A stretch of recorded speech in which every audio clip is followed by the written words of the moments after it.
Alright, in this video we're going to look at a new area formula for a triangle, something other than the 1/2 base height formula that we've been using up to this point. But before we actually look at that formula, we need to take a minute with this triangle, which is kind of the standard generic triangle for this formula and other formulas that we're about to see later. And the deal with it is you can label your angles however you want in terms of what letters you pick. But angles are always capital letters, and for the sake of the formula, the sides that are across from the angles are the same letter in lowercase. So that's how we're going to know what goes where in a formula, because all the formulas are based on this triangle. Alright, let's get to the formula.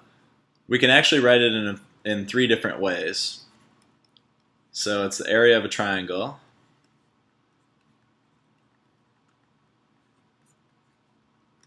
and the way that's most common is going to be that area equals 1/2 times A times B times the sine of angle C. So the thing to note here is that C is an angle between sides that we know.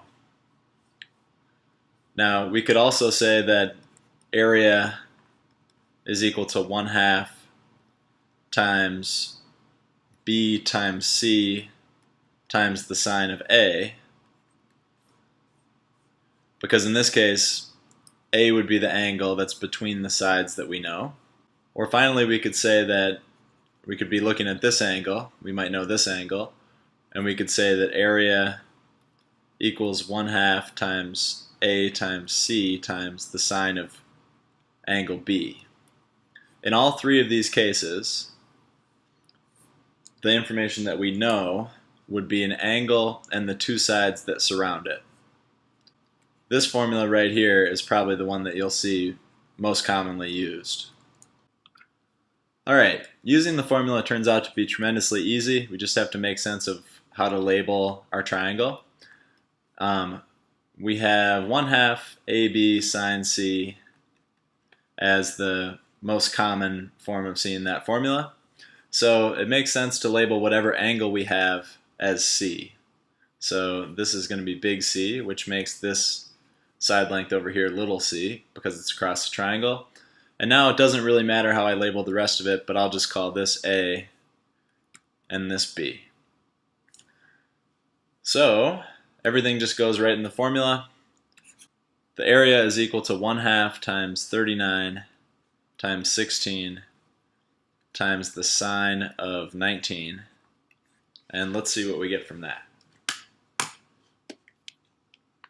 I got an area of about 101.6 units squared. Okay, let's talk now about where this formula comes from.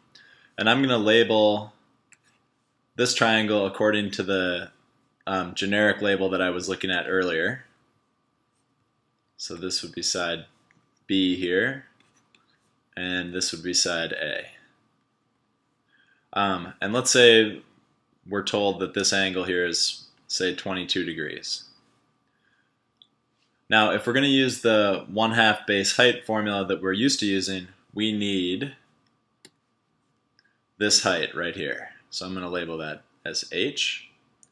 Now, given what we know about right triangle trig, we have a little right triangle right here where we know the hypotenuse is 17, we know the angle is 22 degrees, and we know that this opposite side, which we're labeling H for height, is what we need to figure out the area. So if we try to solve for H here, we would have sine of 22 is equal to the opposite, which is H in this case, over the hypotenuse, which is 17. And multiplying both sides of this equation by 17 gives us that the height of the triangle is given by 17 sine 22. So I'm just going to go ahead and replace height with 17 times sine of 22. Now I also know that in this case the base, which runs from C to A, which is conveniently labeled as B, that's 23. And I still have my 1/2 floating in here. So after solving for the height, I have 1/2 times 23 times 17 times the sine of 22. Well, that happens to also be 1/2 times A times B times the sine of C.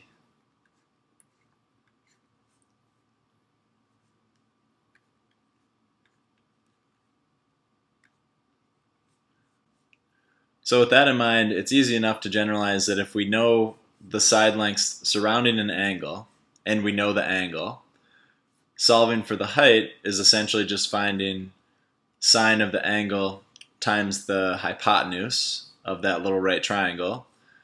And the result is that another way of writing the area formula is 1/2 AB sine C.